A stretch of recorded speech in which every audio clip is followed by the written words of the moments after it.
ọ̀sán ọjọ́ ìṣẹ́gun ní gbogbo ìgbà láago 3 ó yẹ kẹ́ mọ ohun tí ẹ̀ ń retí ohun tẹ́ sì ń retí rèé òun ló dójú òràn yín yìí òun ló dé tí ìgbọ́ yín yìí òun náà ń pè ní àbẹ́yìn náà lẹ pè bẹ́ẹ̀ lágbo òṣèlú àwọn òṣèlú tó ti làmìlaka nínú iṣẹ́ òṣèlú àwọn tí Ọlọ́run fún ní ẹ̀bùn àti ṣèjọba pàápàá ìjọba tó súnmọ́ wa jùlọ ní ẹsẹ̀ kùkú ìjọba àbílẹ̀ àti ìjọba àpapọ̀ oríṣiríṣi àwọn èèyàn la gbé wá bí kọmíṣánná ti wá bí alága ẹgbẹ́ ti wá bí àti bẹ́ẹ̀ bẹ́ẹ̀ lọ tó tí ọ̀sán yìí yóò yàtọ̀ díẹ̀ àbí yóò fara pẹ́ nítorí ilé la wà tí ẹ bá ń bọ̀ láti Ilé Ifẹ̀ ìlú tó pààlà pẹ̀lú Ilé Ifẹ̀ òun ni ìlú Òṣù nígbà tá a kéré àkàrà la máa ń rà ń lù yìí dáadáa tá a bá ń rìnrìn àjò ṣùgbọ́n ṣàkàrà sì ń bẹ lu Òṣù àwọn òní ń tà á àkàrà jẹ́ kí ìlú ìjẹ́ gbajúgbajà káàkiri àgbáyé ni o kì í ṣe nípínlẹ̀ Ọ̀ṣun àbí ní ìpínlẹ̀ Ọ̀yọ́ àbí ìpínlẹ̀ àbórílẹ̀-èdè Nàìjíríà nìkan ìlú yìí sì wà ń bẹ ibẹ̀ ló lórí ibẹ̀ ni wọ́n fi ṣe olú ìlú Àtàkùmọ̀sà West yẹn ìwọ̀ oòrùn Àtàkùmọ̀sà ìyẹn la máa fi bá alága ìwọ̀ oòrùn Àtàkùmọ̀sà sọ̀rọ̀ lónìí wọ́n darapọ̀ mọ́ wa láti wá wo ìṣèjọba ní Àtàkùmọ̀sà West Local Government Honourable Francis Famurawa Òpómúléró mo kí yín káàbọ̀ sórí ètò. ẹ ṣé olóòtú ẹ káàsán. Òpómúléró sóríkì ilé ni àbóríkì olóṣèlú. Òpómúléró tí à ń sọ yìí kò ń ṣe oríkì ilé. ilé wo lẹ mú ró. oyè ni ní ìlú Òṣù Òpómúléró yẹn jẹ́ Òpómúléró of Òṣù land. ti gbogbo Òṣù. ti gbogbo Òṣù. tó ẹ káàbọ̀ sórí ètò. ẹ ṣé olóòtú. mo fẹ́ ká wo àwọn kankan nípa ìṣèjọba kí ni ojúṣe alága ìjọba ìbílẹ̀ ọ̀pọ̀lọpọ̀ ní ojúṣe alága ìjọba ìbílẹ̀ ni kó ṣe títì ojúṣe alága ìjọba ìbílẹ̀ ni kó fún wa lówó tó yẹ bí bá ń pa wá ojúṣe alága ìbílẹ̀ ni chairman ìyàwó yín bímọ lánàá o ọmọ yóò máa rí skul lọ kí lójúṣe alága ìjọba ìbílẹ̀. ẹ ṣé olóòtú ẹ ṣe rí ìbéèrè tẹ́ béèrè yẹn ó jẹ́ ìbéèrè tó ṣe kókó tó ṣe pàtàkì tabaníkà wò ojúṣe àkọ́kọ́ fún ìjọba ní ìpele kípele tó léwu kó jẹ́ bóyá ní ẹsẹ̀ kùkú ni o àbí ní state àti ní federal ó ní security àwọn èèyàn tó ń gbé ní agbègbè ètò ààbò fún àwọn tó ń gbé ní agbègbè ibi tí ìjọba ìbílẹ̀ yẹn wà eléyìí jẹ́ ojúṣe àkọ́kọ́ tá bá mú ti ààbò kúrò a tún wá rí pé ìjọba ní ojúṣe fún ètò ẹ̀kọ́ fún àwọn ọmọléèwé alákọ̀ọ́bẹ̀rẹ̀ tí olóyìnbó ń pè ní primary school students a ní responsibility fún ètò ẹ̀kọ́ tá bá tún mú ti ẹ̀kọ́ kúrò a rí wípé ètò ìlera which is primary health care tẹ́ bá lọ sí local government wa ìjọba ìbílẹ̀ tiwa báyìí kò sí wọ́ọ̀dù kankan tí a kò ní ibi tá à ń pè ní primary health care center tí àwọn èèyàn lè lọ láti lọ gba ìlera tó bá kù díẹ̀ ká tó fún ìlera wọn tí wọ́n lè lọ so mo ti sọ̀rọ̀ nípa ìlera a ti sọ̀rọ̀ nípa ètò ààbò a ti sọ̀rọ̀ nípa ẹ̀kọ́ àwọn yẹn jẹ́ primary responsibility fún local government àwọn iṣẹ́ mìíràn tún wà tá a tún ṣe òbí pé ká tún ọ̀nà ṣe because ẹ bá ní ká wò irú Àtàkùmọ̀sà West local government ẹ rí wípé iṣẹ́ àgbẹ̀ òun ni wọ́n yàn láàyò títorí pé rural local government ni so a ní responsibility ìgbèríko ni wá ẹ má bínú olóòtú pé Yorùbá yẹn ò jọ ti kìíní dáadáa. ẹ̀yin kọ́ látọ́kùn lè gbọ́dọ̀ sọ Gẹ̀ẹ́sì jù. so primary responsibility tá bá ti mú ètò ẹ̀kọ́ ètò ìlera ètò ààbò a tún ní láti ran àwọn àgbẹ̀ lọ́wọ́ láti jẹ́ kí èrè oko wọn kó jáde síbi tán máa ti tà á tán máa ti ní èrè lórí ẹ̀ so ọ̀nà tán dẹ̀ máa gbàgbé èrè oko yẹn a gbọ́dọ̀ jẹ́ kó dán mọ́rán tí mọ́tò lè rìn lórí ẹ̀ ó jẹ́ gẹ́gẹ́ bí responsibility local government. jẹ́ ká wá wo ìtẹ̀yìn ti ṣe nínú ẹ̀ àríṣe láríkà ní àríṣe láríkà bẹ́ẹ̀ ni olóòtú. Nínú gbogbo nǹkan tá. nítorí mo fẹ́ kẹ́kọ̀ọ́ ọmọ kankan ètò yìí ojú táyé ni. bẹ́ẹ̀ ni ojú táyé gbogbo àwọn èèyàn ló ń gbọ́ pa àwọn ará Àtàkùnmọ̀sá ń wò ó àwọn ará Òṣù ń wò ó àwọn ará Ìfẹ̀wàrà ń wò ó lẹ́yìn ọba dẹ̀ sọ̀rọ̀ méjì tó fi kan parọ́ àwọn tí ó jà ó jà. ṣé olóòtú tá bá ní ká mú ní ìpele àkọ́kọ́ tí mo sọ tó jẹ́ ti ààbò ó ní meeting kan tá máa ń ṣe tá máa ń pè ní security meeting ṣé mọ̀ pé ẹni tó bá jẹ́ bí alága ó ní chief security officer of the local government ó ní olórí aláàbò fún ìjọba ìbílẹ̀ yẹn so a máa ń ṣe ìpàdé lóòrèkóòrè pẹ̀lú àwọn security agencies ọlọ́pàá máa wà ń bẹ̀ àwọn ọ̀tẹlẹ̀múyẹ́ tá à ń pè ní DSS wọ́n wà níbẹ̀ àwọn civil defence wọ́n wà níbẹ̀ àwọn local vigilante tó yẹ pé àwọn náà máa ń ṣe ètò ààbò à pè wọ́n sí ìpàdé láti mọ nǹkan tó ń lọ ní agbègbè and àwọn kan àjọ kan wà tá à ń pè ní PCRC tó ń ṣiṣẹ́ pọ̀ lọ́lọ́pàá bọ́lọ́pàá ṣọ̀rẹ́ àwọn náà máa ń mú report wá ní àìpẹ́ yìí ní ìlú kan tó ń pè ní ìlú Kájọlà wọ́n fi ọba tó wà níbẹ̀ wọ́n fi àwọn kan jẹ oyè lóòótọ́ èmi gẹ́gẹ́ bí alága mi sí níbi tán ti ṣe ayẹyẹ náà ṣùgbọ́n a gba intelligence report wípé wàhálà fẹ́ ṣẹlẹ̀ títí di mo yẹ ń bá yín sọ̀rọ̀ yìí èmi àti kábíyèsí ò sọ̀rọ̀ wọn ò mọ ipa tí mo kó lórí bí ayẹyẹ ṣe lọ láì ṣe pé ó ní wàhálà torí bí àwọn DSS látòṣogbo bọ́n ṣe ń pè mí lèmi náà ń pe àwọn DSS local government mo pọ̀ ọlọ́pàá a kó àwọn òṣìṣẹ́ aláàbò àti èyí tán fojú rí àti èyí tí wọ́n fojú rí a dẹ̀ dúpẹ́ lọ́wọ́ Ọlọ́run pé ayẹyẹ tán ṣe nílùú Kájọlà kò ju bí ọ̀sẹ̀ méjì sẹ́yìn báyìí kò sí wàhálà àti ìdààmú kankan bẹ̀ ṣùgbọ́n wọn ò mọ akitiyan tá a kó torí nǹkan tó bá jọ mọ́ ètò ààbò a máa ń ṣe ní bòńkẹ́lẹ́ ìyẹn jẹ́ bí ètò ààbò.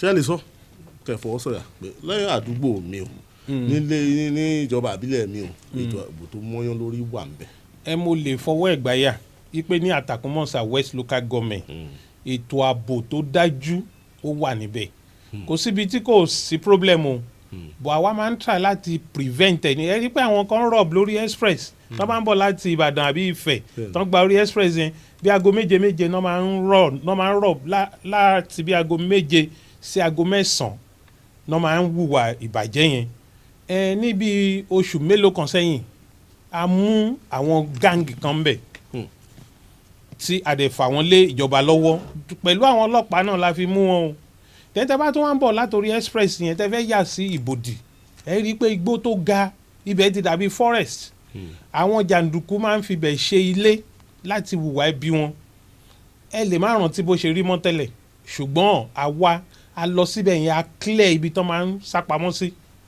a sọ di pẹ̀tẹ́lẹ̀ torí bí òkè tí gbogbo ẹ̀ igbó ti wù sí ó dàbí jungle so a ti clear èyí tá a ṣe yìí náà lórí ètò ààbò ni o ẹ rí i pé crime yẹn ó ti dínkù fáwọn tó bá ń lọ Iléṣà tán yà sọ́nà Ìbòdì torí inú gbó tá a clear yìí ibẹ̀ náà máa ń fara pamọ́ sí ìyẹn jẹ́ ìta ṣe fún ètò ààbò.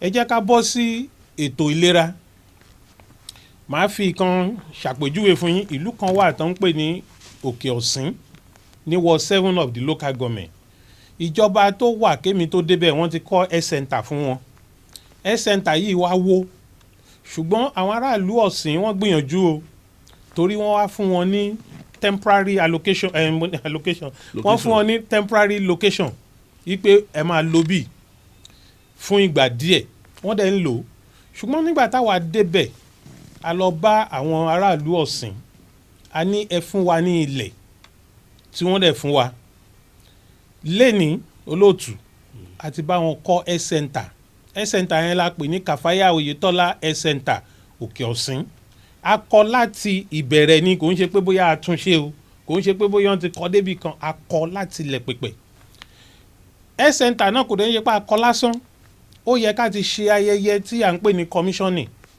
ṣùgbọ́n a jókòó a ṣèpàdé a wò pé owó tá a fẹ́ fi ṣe commissioning yìí ẹ jẹ́ ká fi ra irinṣẹ́ sínú health center yìí so a ti ra irinṣẹ́ síbẹ̀ wọ́n ti ń bí ọmọ sí health center bí mo ṣe ń bá yín sọ̀rọ̀ yìí wọ́n ń lò àdẹ̀ tí commission ẹ̀ ìyẹn jẹ́ ìkan tẹ́ bá tún lọ sí ìlú Àkọlà ẹ rí i pé àjọ kan wà tó ń pè ní CSDP yìí ló bá wọn kọ́ health center sí ìlú Àkọlà ṣùgbọ́n wọn ò fọ́níṣẹ̀ wọ́n dẹ̀ wá ké gbàjarè bá wa ní council ti mú owó ní àpò ara wọn àti bá wọn furnish health center tó wà ní Àkọlà yìí the evidence is there olóòtú àwọn ìlú Àkọlà wọ́n ń gbọ́ mi àwọn tó wà lágbègbè wọn bíi Lọ́bà wọ́n ń gbọ́ mi báyìí tí kò bá rí bẹ́ẹ̀ kọ́ pé ipe kò rí bẹ́ẹ̀ sórí ètò yìí ìyẹn jẹ́ ẹlẹ́ẹ̀kejì ẹlẹ́ẹ̀kẹta a mú nípa èrò ọ̀gbìn a mú owó ní àpò council a wò pé àwọn ọ̀dọ́ wa tí wọ́n pọ̀ a ní láti empower wọn ṣe mọ̀ pé nǹkan tẹ́lómi ká sí empowerment ni pé kán fún wa 5,000 kán fún wa 10,000 ìjọba tiwa ní Àtàkùmọ́sà West Local Government a wò pé a ní ṣe yẹn ó bẹ́tà kán kọ́ yàn bí wọ́n ṣe ń pẹja ju kán máa fún yàn ní ẹja jẹ lọ a wá kó àwọn ọ̀dọ́ a kó wọn jọ a wá ṣe ètò kan tá à ń pè ní Youth Engagement Program in Agric a wá dá poultry sílẹ̀ fún wọn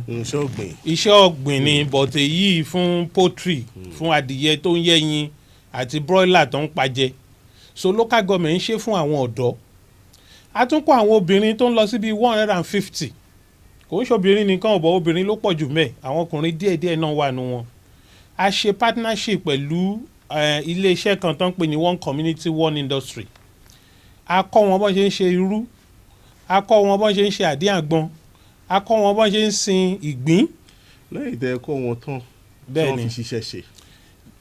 bóyá àbí wọ́n gbowó empowerment oníkàkú bẹ́sẹ̀ sọ̀rọ̀. olóòtú kò ń ṣe bá a ṣe ṣe nìyẹn bóyá nǹkan kan táwọn olóyìnbó ń pè ní back to back empowerment la ṣe a kọ́ wọn bọ́n ṣe ń ṣe a tún fún wọn ní ohun èròjà tán máa fi bẹ̀rẹ̀ láti ṣe àwọn tí wọ́n kọ́ bọ́n ṣe ń ṣe ìgbín a fún wọn ní ìgbín takọtabo bó ṣe lè máa yé a tún kọ́ ilé àgbé gbogbo ẹ̀ fún wọn so bóyá wọ́n wá fi ń ṣiṣẹ́ ṣe o àbí wọ́n fi ṣiṣẹ́ mọ́ pé yẹn kù sí wọn lọ́wọ́ ṣùgbọ́n a mọ àwọn kan ẹ̀yin ò ṣàbẹ̀wò lẹ́yìn tẹ́ ti fún wọn ní nǹkan. a ṣe àbẹ̀wò obìnrin kan for example ó wà ní Ọ̀ṣù rúùtù lórúkọ ẹ̀ ètò bọ́n ṣe ń ṣe irú òun lòún kọ́ ìyàwó tèmi dẹ̀ rèé olóòtú ilé oúnjẹ ni òun ní mo lè fọwọ́ sọ̀yà pé a ti ra irú tó tó 700,000 lọ́wọ́ arábìnrin tó ń jẹ́ rúùtù yẹn tíyàwó mi ti rà á láti Ìbàdàn so lẹ́yìn ìgbà tá a kọ́ wọn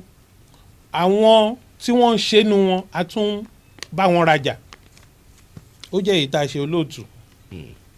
tó ẹ jẹ́ ká wo gbọ́mi sí omi òṣòwò ìjọba àbílẹ̀ láàrin ọ̀pọ̀lọpọ̀ gbà alága ìjọba àbílẹ̀ àti igbákejì ẹ̀wọ̀n rẹ̀ alága ìjọba àbílẹ̀ àti akọ̀wé ìjọba àbílẹ̀ wọ́n máa ń ṣọ̀tá báwo ló ṣe rí níjọba àbílẹ̀ tí ṣé ìbáṣepọ̀ wà níjọba àbílẹ̀ tí àwa tún wá wò ó ṣé ipa wo ni ẹgbẹ́ pàápàá kó nínú làásìgbò àti ìbánisọ̀rẹ́ láàrin àwọn alága àtàwọn òṣìṣẹ́ ìjọba àbílẹ̀. ẹ ṣe olóòtú nípa ìbáṣepọ̀ láàrin alága àti àwọn tó ń jọ ń ṣiṣẹ́ papọ̀ mo lè fọwọ́ sọ̀yà pé láàrin èmi o àti akọ̀wé ìjọba ní Àtàkùmọ́sà West Local Government àárín wa dán mọ́rán kódà olóòtú ọkọ̀ akọ̀wé ìjọba ni mo gbé wá sí bíbá ilé ni láti fi ṣàpèjúwe bí àárín wa ṣe dán mọ́rán mò ń mẹ́yẹ bọ̀ lápò ní olóòtú. owó ni ẹ mú ẹ má mẹ́yẹ. ká má mẹ́yẹ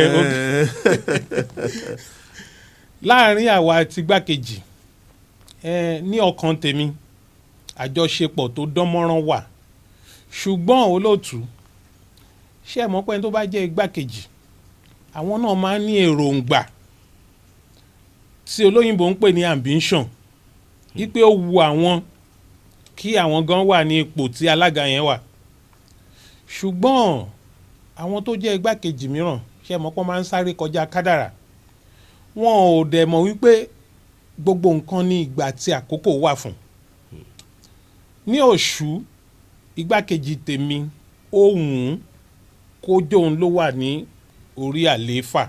ẹ wá bínú.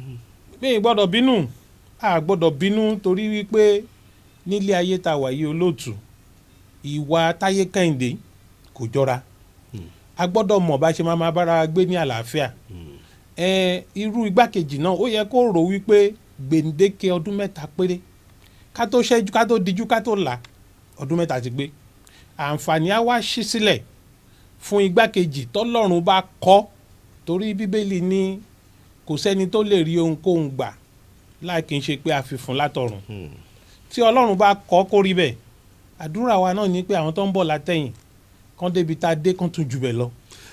ẹgbẹ́ yìí ní ìjọba àpapọ̀ ọ̀pọ̀lọpọ̀ ló ń sọ pé ẹ ṣe dáa àwọn tó ń ṣe tukọ̀ ní ìjọba àpapọ̀ ṣe dáa kí lè rí sí gẹ́gẹ́ bí ọmọ ẹgbẹ́ APC. ẹgbẹ́ yìí ló wà ní ìjọba àpapọ̀ ẹgbẹ́ yìí ló wà ní ìjọba ìpínlẹ̀ o ẹgbẹ́ yìí ló wà ní ìjọba ìbílẹ̀ o.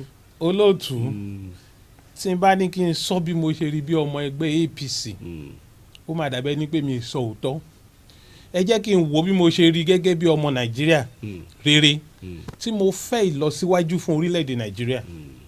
olóòtú tí ara ò bá yá tí wọ́n bá fẹ́ ṣeṣẹ́ abẹ fún yàn ṣé ẹ mọ̀ kó máa dùn yàn inú títa ríro là ń kọlà ó jẹ́ òwe bí ẹ̀yin àgbà nínú títa ríro là ń kọlà tó bá jiná tán wọn ló máa ń doge ni. Nàìjíríà lọ́wọ́lọ́wọ́ báyìí tẹ́ bá wo nǹkan tí ìjọba àpapọ̀ ń ṣe fún ìlọsíwájú orílẹ̀-èdè Nàìjíríà ni tẹ́ bá dé ìlú Ìbàdàn mi mọ ìlú mi o ráìsì kan wà ó ṣẹ̀ṣẹ̀ jáde orúkọ ẹ ti sápá mi lórí báyìí ráìsì yẹn ẹ rí gbogbo bíbọ̀dù oríṣiríṣi tán ṣe tán fi ń polówó ráìsì yẹn made in Nigeria rice ni o tẹ́ bá ní ká wò ó bí ọdún mélòó kan sẹ́yìn ní ìró parí made in Nigeria rice kankan gbogbo ipa tí ìjọba ń tán lé òun ni bí ìlọsíwájú jẹ máa dé bá orílẹ̀-èdè Nàìjíríà èmi ò rí aburú kankan tí ìjọba àpapọ̀ ṣe. ìjọba ìpínlẹ̀ Ọ̀ṣun láti bí ọdún 10 ni ẹgbẹ́ yìí ti ń tukọ̀. bẹ́ẹ̀ni. lọ́dún 2 tó kọjá ni ẹ lò ní ìbọn sí. bẹ́ẹ̀ni. tẹ̀wáka 8 àti 2 ó di 10. bẹ́ẹ̀ni. báwo ni ìjọba ẹgbẹ́ yìí ṣe ń ṣèjọba sí pàápàá láàrin ọdún 2 síra yìí. olóòtú ìbéèrè tẹ́ béèrè yẹn ṣe ló yẹ kí n dá padà fún yín pé ẹ̀yin ló yẹ kẹ́ dáhùn ẹ mọ ìdí torí gbogbo wa jọ wà lọ́ṣun ní ìpínlẹ̀ Ọ̀ṣun yìí kí n tó wá sí ibà mo ti lọ sí Òṣogbo as a matter of fact mo gbàbẹ̀ lọ sí Ìkìrun bí mo ṣe dé Iléṣà garage ni mo yà bàrà sí apá òsì báyìí mo rí ọ̀nà bàbá ọ̀nà ṣe ló gbé mi tààrà tí mo fi dé stadium mo tún dé stadium mo yà sí ọwọ́ àlàáfíà báyìí tààrà tí mo fi dé ìlú Ìkìrun láì fẹsẹ̀ kọ láì já sínú pọ́tò. ìjọba APC kò nídìí ká ṣẹ̀ṣẹ̀ máa ṣe special promotion torí pé nǹkan tá a fojú rí òun ni ìjọba APC ń ṣe ní Ọ̀ṣun. nígbà tá a dìbò tó kọjá lọ àwọn elétò ààbò tán wá láti state mìíràn a kó wọn lọ sí school kan láti provide accommodation ṣe mọ̀ kán lè sùn ìgbà tán dé school kan lóṣù mọ question tán béèrè ní olóòtú wọ́n ní ṣé ìjọba ló ní school yìí ni àbí aládàáni mo ní ìjọba ló ní ṣe ló ń yà wọ́n lẹ́nu wípé iléèwé ìjọba ó lè rí báyìí tẹ́ bá kúrò mẹ́ta bá lọ Iléṣà grammar school yunifásitì míì kò dáa tó Iléṣà grammar school olóòtú ẹ tún wá wò láti ìgbà tí gómìnà tuntun ti wà ń bẹ̀ báyìí ọ̀nà oríṣiríṣi tí ara la fẹ́ sọ ni èyí tó wà lẹ́dẹ́ ni ẹ wo owó oṣù minimum wage tó jẹ́ owó kékeré tán ló ṣiṣẹ́ ìjọba gbọ́dọ̀ máa gbà àwọn state tó ti implement ẹ̀ ní orílẹ̀-èdè Nàìjíríà yìí wọn ò ju 5 lọ olóòtú ìpínlẹ̀ Ọ̀ṣun jẹ́ ìkan lára àwọn state 5 tán ti implement minimum wage yìí mélòó la fẹ́ ka olóòtú. a ṣe ojú òpó lẹ̀ ìpè 2 sí 3 péré làágbà láàrin ìṣẹ́jú 5 tá a ní fún alága láti dáhùn àwọn ìbéèrè láti lé nọ́mbà tí a pè sí òun ló ń bẹ lójú móhùnmáwòrán wa yìí àwọn tó ń gbọ́ wa lórí ẹ̀rọ rédíò ẹ pè 0706 1580 198 0706 1580 198. Inú mi ò tiẹ̀ dùn tí àwọn ará Òṣù àtàtàkùmọ̀sá bá lè pè láti fìdí ẹ̀ múlẹ̀ bí àwọn tálága ń sọ bí òótọ́ ni àbí dàkejì. 07061580198. Hello. Hello. Mo kí yín sà. Ẹ káàsán sà, kí lorúkọ yín bọ́lẹ̀ tí ń pè wá? Ayọ̀ tó dá Salam láti lọ́ọ̀rọ̀ gan. Láti ìlú lọ́hùn mo máa kí yín bàbá ẹ̀ lẹ́sà. Mo kí àlejò wa níbẹ̀ yẹn. ẹ ṣé o. Àwọn àgbà wọ́n pọ̀. Wọ́n ní kíní kan sọ̀rọ̀ méjì. Ó fi kan sòótọ́, ó fi kan parọ́. Ṣé rí nípa pé wọ́n ń kọlà? Tí làtẹ̀ ń kọ Nàìjíríà. Sọ́dìgbà tí ẹni tẹ́ ń kọlà fún tó bá kú sọ́wọ́ àkọ́mọ́là. Kí ìlàwọ́ tó dípò yege lójú ọmọ ní. Níbi tí pé wọ́n ń kọlà Nàìjíríà yẹn. Nàìjíríà ní ìdí àdúrà. Ó kí ó sì yẹ kí wọ́n wí nìyẹn. Nàìjíríà ní ìdí àdúrà ká máa ṣàdúrà Nàìjíríà. Ṣé nǹkan ti gbàdúrà fún Nàìjíríà láàárọ̀ yìí? Ẹlẹ́ẹ̀kejì sà. Oyètọ́lá gbìyànjú gbòòrò Òṣogbo dúró dáa. Ìwádìí pọ́nà yẹn dé kọ̀m̀pìtì gbẹ́kẹ̀rún ebi kó yóò ní jádùúgbẹ́ lọ́ọ̀bù. Bá nípa ti gómìnà wa lọ́tún bíi Ọlọ́run kó bá gbóríyìn fún délẹ̀ ó jálá ètò ìbẹ̀rẹ̀ kó mọ̀ dẹnu mọ́rọ̀ mọ́ àdúrà ògbà. Ẹ ṣé gan ni ọ̀wẹ́rẹ́ Abdulsalam láti Ìlà Ọ̀ràngún 07061580198. Hello. Hello, ẹ kúrò rẹ. Ẹ lẹ́sà. Láti Kájọlá nígbà láti ń pè Kájọlá. Láti bo? Láti Kájọlá Jẹ̀ṣà. Kájọlá Jẹ̀ṣà. Wọ́n sọ̀rọ̀ Kájọlá lẹ́ẹ̀kan ṣóòótọ́ náà ọ̀rọ̀ tó ń sọ àbí rọ́? Wọ́n á bí alága léèrè. Àárọ̀ wọn Kájọlá. Àárọ̀ alága. Ẹ rọ́wọ́ wọn lọ́nà wo kò sí ètò ìlera? Kò sí omi ẹ̀rọ. Kò sómi ẹ̀rọ ibi tómi ẹ̀rọ bá wà ní. Kò sí skul. Wọ́n á tún skul ṣe àárọ̀ omi ẹ̀rọ mú. Ọ̀rọ̀ rẹ o. Àárọ̀ wọn Kájọlá. Wọ́n dá yín lóhùn, wọ́n á dá yín lóhùn. Á gbà pé kan sí. Ẹ wà fi dá wọn lóhùn gbogbo ẹ̀. Ó yá 07061580198. Hello. Hello. Ẹ káàsán bàbá. Ẹ káàsán. Kí lorúkọ yín bọ́lẹ̀ tí ń pè wá? Honorable Ominira Adémọ́lá láti Kájọlá Jẹ̀ṣà. Ọ̀dà à ń gbọ́ yín. Àti alága wọ́n ń ṣe takuntakun látàkùmọ̀sá west. Ọlọ́run a máa kún wọn lọ́wọ́ o.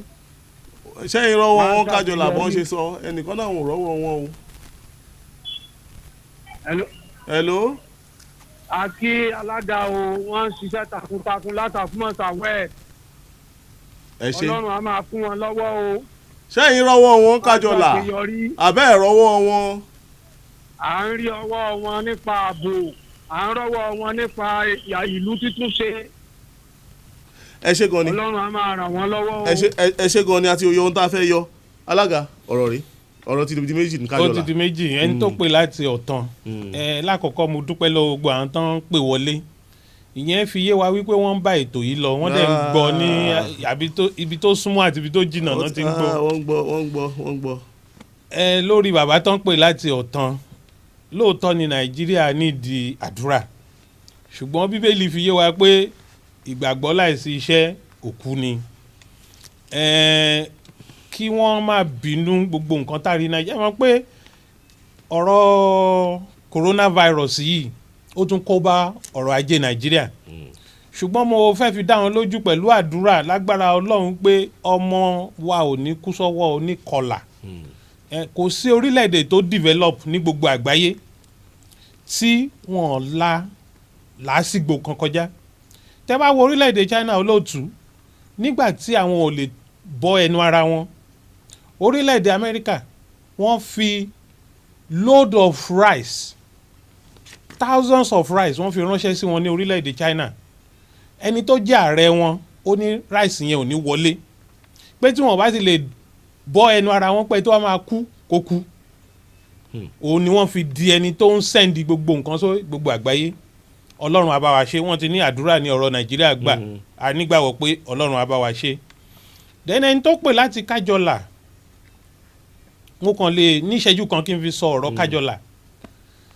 Kájọlà wọ́n ń bára wọn jà ṣùgbọ́n a dúpẹ́ lọ́wọ́ Ọlọ́run pé àlàáfíà ń jọba a bá wọn sọ̀rọ̀ pé kán jẹ́ kálàáfíà jọba àlàáfíà dẹ̀ ń jọba ṣùgbọ́n kó tó di àkókò yìí wọn ò jọ àwọn group méjì tán wà ń bẹ wọn ò jọ ṣe papọ̀ ìjọba kọ́ toilet wọ́n ti pa it took the intervention of the office of the chairman kan tó ṣí ilé ìyàgbẹ́ yìí a nígbàgbọ́ wípé àlàáfíà tó ń jọba ní Kájọlà yìí ó túnbọ̀ máa pọ̀ sí tí àlàáfíà bá jọba nílùú development máa wọlé wá nígbà tí ìjàmbá ọkọ̀ ṣẹlẹ̀ ní Kájọlà mo kí àwọn ọ̀dọ́ Kájọlà torí wọ́n bọ́ sí títì wọ́n jẹ́ kí mọ́tò orin mi mọ̀ bóyá olóòtú náà jáde ní àkókò yẹn títí tí ìjọba Gbóyèga Oyètọ́lá fi respond ní kílẹ̀ ọjọ́ yẹn tó ṣú nǹkan tán béèrè lọ́wọ́ ìjọba òun ni bomb wọ́n dẹ̀ ìjọba Gbóyèga Oyètọ́lá wọ́n dẹ̀ ṣe bomb méjì sí ìlú Kájọlà ní ọjọ́ yẹn gangan wọ́n jẹ́ kó dijọ́ kejì tí àlàáfíà bá túbọ̀ jọba ní Kájọlà development because Kájọlà is very strategic àwọn tó ń gbé Kájọlà gan lè má mọ geographical importance of that town torí Kájọlà kò ju ìṣẹ́jú 5 sí Òṣogbo so development tó bá ń bọ̀ láti Òṣogbo ó máa kọ́kọ́ ran Kájọlà lọ́wọ́ kó tó dé Òṣù so lágbára Ọlọ́run a máa kọ́ wa mọ̀ ń ṣe sí ìjọba ò ṣe é dá ṣe ìjọba ara wa náà ń pe democracy wọ́n ṣe pè wọlé yìí wọ́n lè wá bá alága ní council wọ́n lè pe nọ́mbà mi fún kí gbogbo àjọ fikùn lukùn. a sì fi nọ́mbà náà a fi léde báyìí. ẹ fún wọn nọ́mbà náà. nọ́mbà tẹ́ pé alága sí ìyẹn honourable Francis Famurawa tí a mọ̀ sí Òpómúléró 07066490664 07066490664 07066490664 alága mo dúpẹ́ lọ́wọ́ yín. ẹ ṣé olóòtú. a pè yín láìpẹ́ o. a tún wá jẹ yín. lágbára Ọlọ́run kú iṣẹ́ ìlú. ẹ ṣé olóòtú. àfáà sọ̀rọ̀ òjòkùn ẹnìkan ní ó dá ẹnìkan ní ó dá ẹṣin bàbá bá ń délé ni Olúwa ló mẹjọ dá. tá a bá padà dé látòkè lọ́hùn-ún a máa tẹ̀síwájú nínú ètò àlejò kan pọ̀ tá a fojú wọn hàn ẹ má bàa bọ̀.